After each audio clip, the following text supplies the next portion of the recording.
What up, family? This is your girl, Crystal. Welcome to another edition of Black and Ten. Today, I welcome you to the show. If those that are new to the show, we provide 10-minute conversations with entrepreneurs and people that are doing good in the hood. Today, we're going to be talking about business, just one-on-one business and what's been going on. I haven't been on in about a couple of weeks, and you guys know I'm a Lions fan. They may have not won, but we know they're gonna go to the Super Bowl eventually. So shout out to the Lions for their great work. I actually didn't book anybody this week because, and I should have, because even if they would have won, the Super Bowl isn't for another 2 weeks. So that was my era, but that happens, and here I go. We're going to talk to yours truly. Those that don't know me, my name is Crystal. I'm the founder of the Black Economic Exchange Group. What makes me qualified to talk about Black businesses? I've been promoting Black-owned businesses as long as I can remember. I officially started promoting Black businesses about phew, 12 years ago. And then I started doing lives, going to different types of businesses and stuff like that, and talking about businesses. And I also appeared on the Sam Riddle show for Black Business Spotlight. That was just the whole spiel. I've had two businesses. One was actually both of them were very successful. One of them fizzed out. I was in home care business. I also had a staffing company that we helped felons find jobs. I was really proud about that one anyway, and that was a real good business. But it has been ups and downs. I've always been in the field of service. I worked at Ford Motor Company, worked as a assistant recruiter. I also was an assistant in human resource management at various jobs, and also been in the medical field. So I got a lot of hats and stuff like that. I'm going to be talking. I may not even get anybody next week because I do want to talk about Black businesses that you can get into that doesn't cost a lot. But this is what we're going to be talking about. We're going to be talking about why is it now, we had Mr. Chime Time that came to Detroit. And I believe he's still here. And he's been going to various businesses, and a lot of businesses are really, really pissed for the most part. But my question to you guys is this: why are you pissed? You get I had one business, and it was really funny. He put it on there because it was one business that me and my husband been trying to go to. They're never open, so we can never go. I don't care if it was the weekend or whatever. They're never open. Now they open every day. Ever since Chime Time stood in front of their building and said, "Y'all told me to go here, but every time I roll up, they're not there." But he's up there every day. I think some days he off, he not there. So it's all good. I just haven't had time to go. But we get upset because we have a food critic that come in now. The first food critic, excuse me, that came was the Hungry Black Man. He's a great brother. He's everything he does. He pays for his flights. He pays for his food, all on his dime to show Black businesses. And he gives you his best, honest review, and he gives you a chance to fix it, and he'll come back out. So it's not just like he just say, "Hey, you're horrible," and this and that. He gives you an opportunity to clean it up and get it right because he got faith in our people. He has a mission. Um, then we had Mr. Chime Time come, and a lot of the places we have complained about, but y'all didn't give a damn. Y'all didn't care because it was just us. So what? One particularly on the Avenue of Fashion, your food ain't right. I happened to go there for my honey.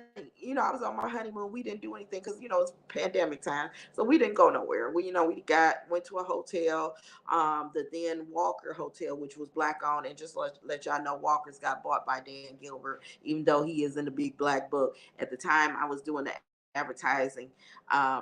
Walker Hotel was Robert's Hotel. I'm sorry, Robert's Hotel got bought. So they're no longer Black owned. So anyway, we didn't find nothing downtown at the time. I think Le Petit du Jour wasn't open yet. So we ended up going down to the local place on the living on the Avenue of Fashion. A lot of rudeness. A busy place. You would think if it's busy, it's good, but it wasn't. It wasn't. They used, and I've been there before, and I thought their food was amazing. Good back in the day. But I don't know if they switched cooks or what fell down. But whoever y'all got as a cook, I need to retrain them, and you need to retrain your staff to do customer service. Um, I do customer service management as well. So something needs to be changed. But as soon as they say y'all mad about all the places that he's saying aren't good, some of us we believe it's good. Some of them it wasn't good. Some of them we've been telling y'all it hasn't been good. But you should be treating every customer as a food critic, because guess what? The worst, if they say your stuff is bad and it gets around, it turns down you. It's this one other one that is on Illinois that I saw Hungry Man give a bad rating for, and I heard Mr. Chime say, now you'd have thought because the first rating was bad that you'd straighten up. You still nasty. You still nasty, and you're not working on rebranding yourself, and it's time to rebrand yourself. We can't, in the food industry, you cannot please everyone. Now, I had an experience at one restaurant where I had one of my friends was with me, my husband's people came with me, and the food wasn't up to pocket. And understand this: when chefs go to another restaurant, they can tell you what's wrong in 5 seconds. That's one thing. I got my daughter's a caterer, and she was also she has her own cooking, her catering business too. So it wasn't right for her. And one thing for certain, you can't please everybody. And it was some things I don't come with the expectations of you cooking like my mother, or you're gonna cook your greens the way my mother was a stickler of having stems in her greens. She does not like stems in her greens. So that's how I clean my greens, because I hear her complain about stems. So it was stems in there, but everybody don't cook the same. If some people put stems in there, they have a nutritional value. So, but my mother wasn't trying to hear that. So the guy came out. He was very polite. When they came back, they took the whole order off. Um, and their customer service was good, actually. I got to meet the young lady that owns an ice cream company. She was at the Color Museum. Her ice cream is amazing. But anyway, who I love their customer service. I love the waitress and everything. And I'm going to shout them out, Detroit Vegan. So I liked it, my fish though. I don't care. But it was my first time going to that location. I know about the one on 8 Mile, but great customer service. And they said we can't please everybody, but we're built for that. It's no problem. Don't worry about it. They're very nice. But some people will use that. Some people that aren't chefs that just go in there to try to get free stuff. She was not one of them, but she knows what she likes. She knows what her taste buds is and what's wrong. And when you're a chef, you just know. So with that said, but the customer service was wonderful, and they still invited us to come back. Yeah, I mean, no, I was still there because I had to wait on my waitress. But they invited us to come back and try us again. And I know when we get a bad experience, sometimes we want to smear it on there. Sometimes we want to give them a chance. I mean, if you give other non-black restaurants a chance and they call you an N-word and you still keep shopping with them and you keep going to their places, why wouldn't you give a black business another chance? But it's funny that y'all upset about this man saying what we've been telling y'all. Y'all didn't give a damn, but somebody from the outside come in and say it's hard for her. You better get it together. All I got to say is you better clean your brand up, because in April all hands are going to be on deck for this NFL. So, and if you want to get a piece of that pie and get some of that money, they're going to be looking at Mr. Chime Time of what they say about Detroit. And only one that I kind of disagreed. I have been, and I'm not saying this because this is one of my Tech Town alumni. I've been going to Trap Vegan for a long time. I've never had bad customer service. It wasn't the best, but they wasn't rude or anything. They were nice. It wasn't like, oh, they're gonna do it. No, they didn't go over or beyond, but they did what they were supposed to do, and that. So I don't know if they caught him on a bad day, and the person that he was talking to sounded like that was the owner, and she's never rude. She's never been rude. So I don't know. We all have our experiences, and his happens to have thousands of followers. But we need to act like every person that walks in your door, whether you are retail, food, or anything, is a critic. You have to you should not be talking to your girlfriend and having your back facing your customer. That is the worst pet peeve you can possibly do. So, with that said, guys, straighten it up and get it together. Get it together and get ready for game time because you're about to have all these people. It is about what they say it was. My husband told me it was 6 million people gonna be coming to Detroit or what have you. You want a piece of that pie. So what I say is treat everyone like a credit. Make sure you're doing what is right, not because Mr. Chime Time is walking into your store and now you want to have all hands on deck, or now you feel like you need to open up every day when you should have been opening up every day in the first place. That's why people can't try your ass because you're not open. Now you open every day. I just laughed because you got fronted on with thousands of people. You don't want to be in that. You should always give your best every day. Whether it's somebody, I had one person, I was asking all these questions about their pies and stuff, and I'm a diabetic, so I can't buy a whole pie. My family can, but I can't. And guess what? I said, can I have a slice? That's all you're gonna get? Really? You just messed up your chances for me to buy pies because my family eat cake. And anybody know I have a big family. And when my family go to restaurants, we spend about $200-300. So plus tips. So that's you never know what you're messing up. You never know who you're talking to. That's why you should always give people your best 110%. I don't care if they don't buy today, because I could be one of those that don't buy today. But next I ball out. I may not see you all year, but at the end of the year, I might be buying a whole bunch of gifts. You never know. I might hit a lick. I'm a gambler sometimes. I might hit something, so I might come back and buy $500 worth of stuff. You never know. And for Black History Month, guys, I want you to celebrate Black history all year.